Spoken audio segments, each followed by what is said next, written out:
Here's an example of an urban waste of a good space after hours. This is the Les Schwab at near the Fred Meyer on 158th and Walker Road in Beaverton, Oregon. And these steps are perfect for sitting on.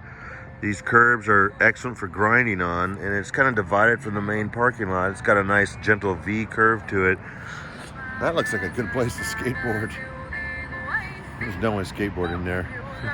So after hour reporting from Santa Cruz Batman at still at the Fred Meyer on 158th and Walker Road, Beaverton, Oregon, and previously a couple days ago reported on the bottle exchange program, which is not Fred Meyer's program. It's OregonBottleExchange.com. But interesting, the kiosks that are open for it are only open from 8 a.m. to 8 p.m. Now the store is open until 11 p.m. and the store is selling loads of 12 packs and things that have Oregon 10-cent deposit on them. So I'm thinking maybe we need a bill that forces any business above a certain size, like Fred Meyer would definitely be it, to accept bottle deposits in the same hours that they are taking bottle deposits. It seems fair to me, a simple rule. Any hours that you are selling containers that have deposit on them, you are required to have some sort of facilities, whether you contract it out or do it yourself, to accept bottle returns. Seems simple.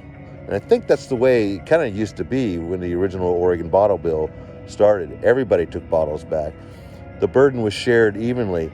Now the burden is concentrated into these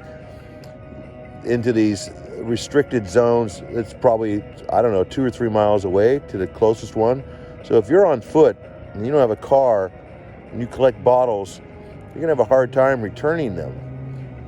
Whereas it used to be every little store that sold anything with a deposit would take bottles. I know, I worked at a small convenience store and I would count them by hand. They would pile up in a bin, and then I'd come in after school and sort them out. The way it is right now, it favors the elite to have a car. They drop them off on the way to shopping, and it's no skin off their nose if they have to wait 7 days to get credit for them, like the system is. It turns out up to 7 days. So it's been 2 days since I turned in about $15 of bottles, and there's still no funds in there. So if you're passing through town and you're here for 4 days, and you turn in a bunch of bottles, you're kind of screwed. So there's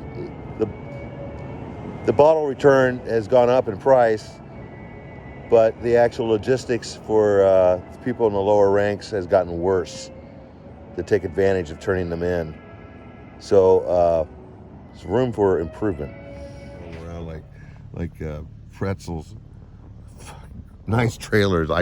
That expense I agree with. Those are fucking nice. Pardon my French, but here we are on Roth Vineyard on the backside, and clearly the vineyard does more than just make wine. It evidently houses government. So this is the secret fort/community of Heldsburg. Back in this valley, there is no outlet. The end of it is guarded. Oh, the deer just went in front.